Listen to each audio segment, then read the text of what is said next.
आता बायको 1.5 एकर जमीन तुम्ही पाठोळ्यात घेऊ शकता, बायको जो माल राहिला तो जवळजवळ राहिलाच आहे. ते आता असेच युवक कार्य करते. बायका नाही, बायका कशी काय मिळतील महाराज? आपलं काय माहिती ना, 1850. आपलं पोरं किती आहेत? 1000. पुरी किती आहे? 850. म्हणजे 150 पोरं तर कवाय मोकळायचे. रॅली रॅली रॅली ते सुटले 150. आता शिल्लक किती राहिले पोरं? 850. आणि पुरी किती राहिल्या? अहो 850 ना. हा, त्यातल्या 600 पुरी पोस्ट ग्रॅज्युएट आहेत.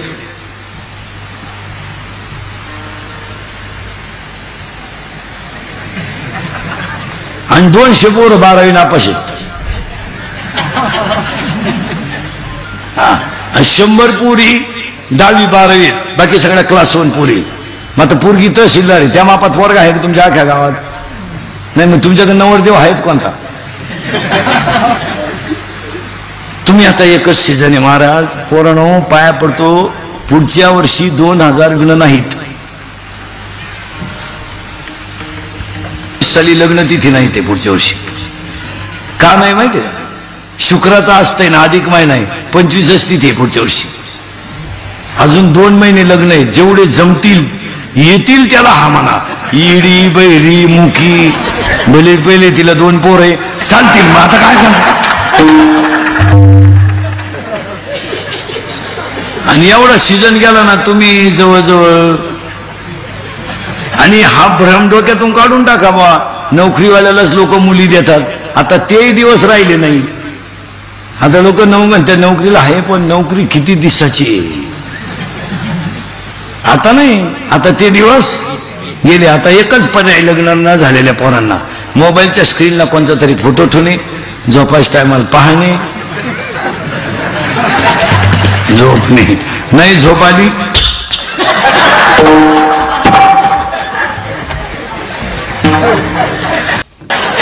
नाहीतर मग मामाची मामीची पूजा करणे. बस. त्या मामाला मुलगी आहे का? नाही. तू झाला गोसाई. त्या मामाला आहे का रे मुलगी? ए बऱ्या, ए मामाला मुलगी आहे का? तुला ना आहे का?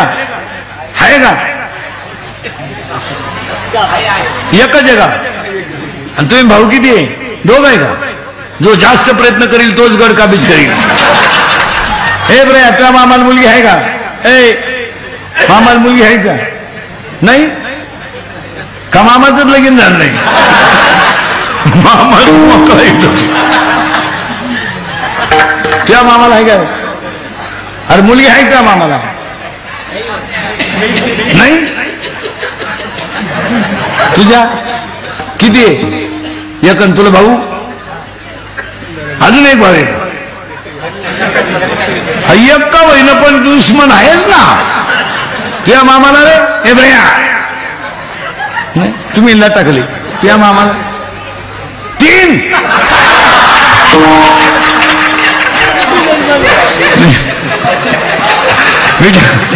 माझं कीर्तन ऐकल्यावर सुधरत नाही माणसाला काही. एकटाच हसतो घरी गेलो 2-3 दिवस. चला थोडं पुढं. तुम्ही मला पुढं जायचंच का? शंकराची मिली बायको इथं होतो आपण. तुम्ही काय काळजी करायची नाही. तिथे काही रडलं बिडलं नाही. टीव्हीला पट्टी बिट्टी नाही दिली, काय नाही दिली, काय नाही दिली, काय नाही दिली. त्यानं भजनच सुरू केलं रामाचं. कारण पट्ट्या भजन कोणचं? शंकर गुतले भजनात. माणसं मारायची झाली बंद, माणसंच मारायला. मग वर माणसं जाईना ना शंकर भजनात गुतल्यामुळं. मग वरच्यानी मिटिंग घेतली, खालून माणसं वर येईन का? मग खालचे म्हणले बा, वरचे म्हणले बा शंकर गुतलाय भजनात. आणि जिथं भजन चालतं तिथं आम्हाला जाता येत न जावे तयाच्या. मग म्हणले आता काय करा? शंकराला द्या बायको करून. हे म्हणले शंकराला बायको करून देता येईल भाऊ, पण उठवाय कोण जाईल? जो गेला तो अजून गावात आला नाही, कोण गाठ घेईल? मग हे आले शंकराकडून, शंकराला हलवलं. शंकर म्हणले बोला. हे म्हणले आपलं काय म्हणणं नाही भाऊ, यांच्या संग आलोय. हेच म्हणले तुम्ही बायको करावा अशी आमची इच्छा आहे. शंकर म्हणले मी बायको करायला नाही म्हणलो का बाबा, पण मला बायको द्यायला उठलाय कोण? कोणचे दिवस फिरली नवरदेव. पूर्वी असा नियम होता महिला मंडळ, मुलीचं लग्न बापानं जमवायचं आणि ज्या घरात बाप देईल त्याच घरात मुलीनं नांदायचं असा नियम होता. आता पुरीचं लग्न बापाला व्हॉट्सअपला माहिती झालं, त्याला गुड्डी गेली का काय, तिच्याही म्हणली गुड्डी सारखी दिसते, नाही नाही गुड्डीची. आता काय झालं, पुरींनी थोडस बुद्धीचा वापर केला आणि काळ इतका वाईट आला महाराज. 2-3 गोष्टी समाजात इतक्या वाईट झाल्यात, मुलीला संरक्षण राहिलं नाही. एक, मुलगी एकटी घरी ठेवण्याचे सुद्धा दिवस राहिले नाही. मुलगी 10वीला जर गेली तर शाळेतून येईपर्यंत तिच्या आईबापाला चिंता आहे. पुरीला त्याची चिंता नाही, तो भाग वेगळा. पण आईबापांना मुलगी जर शाळेत गेली तर घरी येईपर्यंत धाकायचे. काय मत आहे तुमचं? इतकं वाईट वातावरण झालं, इतकं वाईट महाराज. काही लोक ह्या मुद्द्यावर आलेत का बा मला मुलगी शिकवायची नाही. तो मुद्दा काही दृष्टीने पाहिला तर, कारण गावांमध्ये सांड पोरांची संख्या इतकी जास्त झाली महाराज का त्यांनी पार गावांची येशीला टांगली. बरं, पुरीनी इतक्या लाजा सोडल्या त्या 2-4 वर्षात. पुरी चांगल्या पोरांनो प्रेमच करीन हो, भंगार एकदम भंगरी. बरं, पुरींना एवढंही काही वाटत नाही बा, पुरीने प्रेम करू नये ह्या मताचा मी नाही. असे हलकट विचार नाही आपले. व तुम्ही पळून जाऊ नये, फाशी म्हणजे पळून जाऊ नये, कुणाचा हात धरून जाऊ नये, इतके हलकट विचार नाही आपले. कारण मला गॅरंटी तुम्ही माझं ऐकू शकत नाही. तुम्ही जी झक मारायची ती मारणार, कारण मी किती बोललो तरी तुम्हाला त्याची लाज नाही. पण एकच वाक्य सांगतो, आता आठवलं म्हणून सांगतो. पुरीनो 100% पुरी इंद्रिकरला शिवाय देते बा. इंद्रिकरला काय करायचं, आम्ही कशी मान पाडून कशी कपडे घालून कोणाचा हात धरून जाऊ. जा तुम्ही, फक्त माझ्या एका प्रश्नाचं उत्तर द्या, लगेच जा. आज जा दुपारी मेसेज टाका जा. फक्त पोरीनो तुमच्या बापानं असं आयुष्यात काय पाप केलं होतं का त्या बापाची मान तुम्ही समाजात कायमची खाली घातली, एवढं उत्तर द्या. जा. त्यानं काय केलं बा आयुष्यामध्ये? त्यानं फक्त हाताला चांगलं घड्याळ घातलं नाही, बनियन म्हणालं तर पलटी करून घातलं, बनियन तुटलं तर त्यानं गाठ मारली, बायकोच्या गळ्यातले दागिने मोडले, त्याच्या नशिबी अपमान आला. याच्यापेक्षा त्यानं चूक काय केली ती सांगा मला. अरे त्याला जर पाहुण्याने बोलवलं तर त्याला वर मान काढायला जागा राहिली नाही का? कोणत्या कार्यक्रमात गेलं तर त्याला वर पाहायला जागा राहिली नाही. त्याची मान समाजामध्ये कायमची खाली झाली. फक्त त्यानं चूक काय केली ती एवढं सांगा. काय चूक होती त्याची? बनियन म्हणालं तर त्यानं पलटी करून घातलं, बनियन तुटलं तर त्यानं गाठ मारली, बायकोच्या गळ्यातले दागिने मोडून त्याला तुम्हाला मोठं केलं. त्याची काय चूक झाली? काय चूक काय झाली? त्याला 4 पाहुणे त्यानं वर पाहायचं नाही, 4 मित्र त्यानं खाली पाहायचं, त्यानं गावात नीट वर पाहून काय चूक केली ती त्यानं?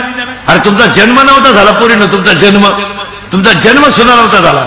तर शेतकऱ्याची बाई वाईली निघली ना महिला मंडळ, 9वार साडीतली आई सांगल पूर्वी वाटे वाईला निघाले. येत काय होतं? एक बाजरीचं पोतं 2 शेळ्या. काय येत होतं? एक बाजरीचं पोतं 2 शेळ्या. अरे तुमच्या आईनं डोक्यावर दगड वाहिली पोरीनो आणि तुमच्या बापानं पायानं घाल केला. लोक बैल देत होते, पण माणुसकी संपली असती, त्यांनी कुटाळच केला असतं. आमच्या जेव्हा घर झालं म्हणले असते, ती बाई म्हणायची नाही मी उन्हाच्या पारी झोपून राहील, पण सावली झाल्यावर घराचं काम. त्या आईनं डोक्यावर दगड वाहिली, पायानं घाळ केला पोरीनं, तुमचं त्याने घर बांधलं आणि तुमचा जन्म झाला ना पोरीनं जन्म.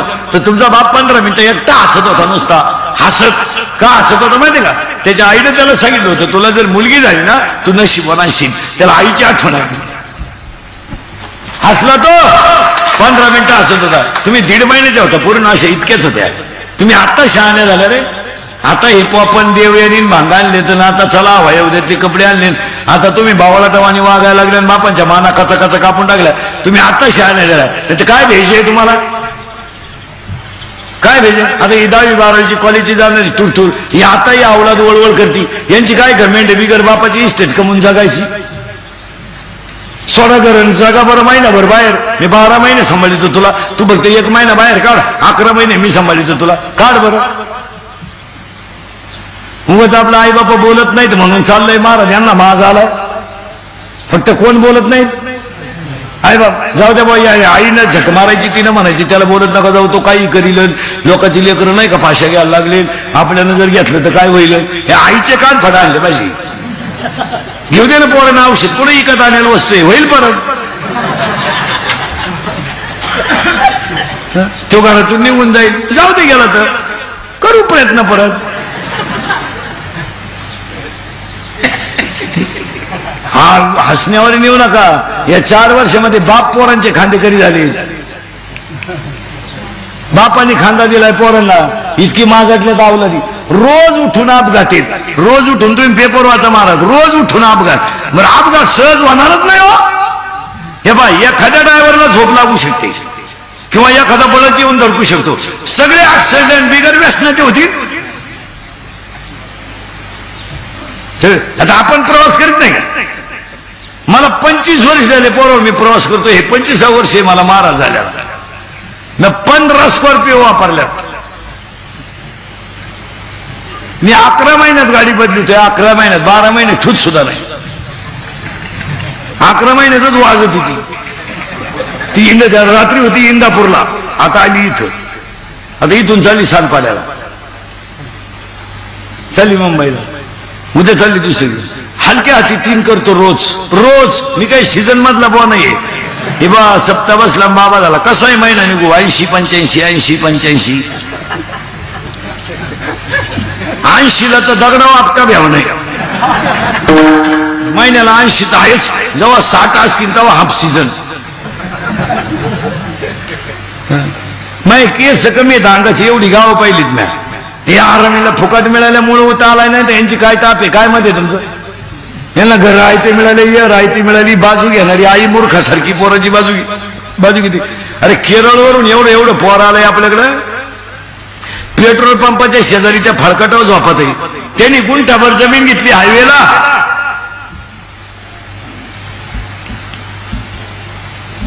आणि आमच्याला काय रोग झालाय. माझाटून गेलं तर त्यांनी क्वार्टरी प्यायचं मोमलं धिंडायचं. फाटकावले काय करतं, चांगले चांगले लाईट बंद करून हल्ले काय आपटाप यांची. आणि हे निघून गेलं ना, हे कुठं जाती नाही. पावसाळा संपल्यावर खेकडं निघत नाही.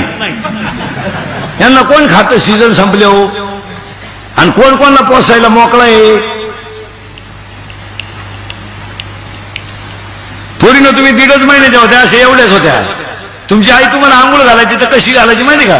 पाय सपाट पसरायची, त्याला पालथच वापरायचे तुम्हाला. आणि बादलीचं पाणी तांब्यानं तुमच्या अंगावर ओतायची. तर तो बाप तांब्यानं पाणी ओतू लागत होता. आणि तुमची आई तुम्हाला झोळीत गुंडाळून ठेवायची आणि फडक्यात गुंडाळून झोळीत ठेवायची. तर तुमचा बाप झोका देत होता. तुम्ही बोलायला लागलं तर तुमचा बाप बोबडा बोलायचा. तुम्ही चालायला लागलं तर वाकून चालायचा. आणि तुम्ही रडायला लागलं तर खाली गुडघे टेकवायचा आणि हात खाली टेकून घरात गोळा व्हायचा. गोडा व्हायचा आणि तुम्ही शिकायचं. आणि तुम्ही त्याची इज्जत येशील टांगली म्हणून आमचं 10वीलाच ठरलं ना, आमचं 12वीच ठरलं. मी त्याची नाही तर कोणचीच नाही. उद्या लग्न ना आदल्या दिवशी पोर पडून जाते म्हणजे किती बिनडोकपणा आहे. तुम्ही पडून जाऊ नये ह्या मताचा मी नाही.